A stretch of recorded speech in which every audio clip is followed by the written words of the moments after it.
What's up everybody and welcome back. So I'm making this video because I want to talk about a new forge I made and some design changes I've done compared to previous forges. I also want to emphasize on the fact that you really don't need to spend a bunch of money to make a high performance forge or a forge that's going to last.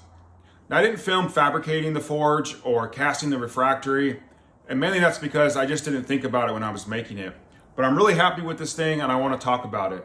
So I'll bring you in closer and we'll go over it. All right, so here's the burner.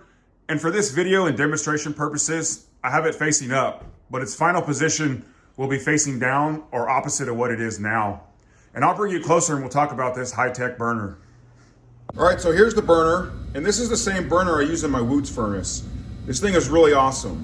It's super high-tech, as you can see. Now, you can build one of these for pretty cheap. The air inlet is 3/4 inch pipe and the gas is 3/8 pipe. And I have a gate valve here to control the air and a needle valve here for the gas. Now, there's also a plug welded here in the T, and the orifice in the plug is a number 35 drill bit. This is the fan that I use, and it's just a mattress air pump fan. You can buy these at just about any sporting goods store or big box store. So here's a close-up of the forge. And the first thing you'll notice is the excellent paint and fabrication job. But I really want to emphasize on the fact that I made this out of scrap material. I didn't pay for any of it. Besides the KO wool and the refractory, this was all out of material I had laying around. The angle iron, the rebar, the square tubing, and the propane tank was all scrap I had laying around.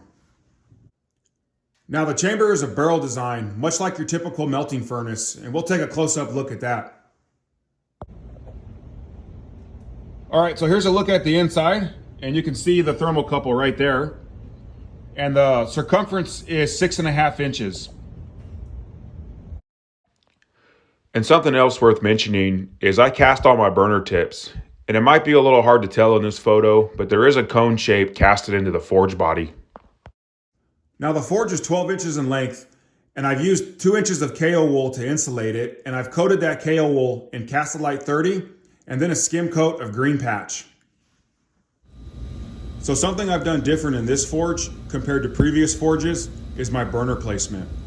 Typically I'd place them at the top center, but that does create hot spots, which leads me to talk about the reason I made this forge, and that's for forging woots. You really want a nice even heat throughout your chamber. And I'm a firm believer at this point that with a barrel chamber and the burner placement here, you get a very nice swirl flame, which leads to an even heat throughout the forge chamber. Now I'm using a K-type thermocouple in this forge, as I don't plan on going over 2400 degrees, and I'm using a piece of this 2-inch KO wool to insulate the thermocouple orifice. And to keep the KO wool flush to the forge body, I've wrapped it with some mechanics wire and tightened it on the other end. Super high tech. All right, let's go ahead and fire this thing up.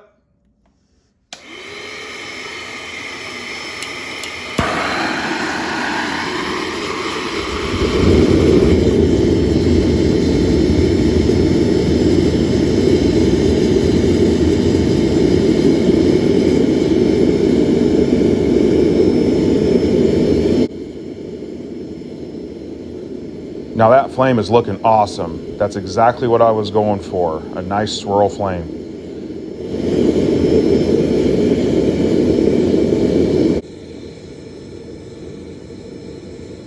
Well, it didn't take long at all to reach forge welding temperatures. So now that I got the forges swapped, I'm gonna go ahead and take it for a spin around the block, and I'm gonna break it in by forge welding this Damascus billet. So stay tuned.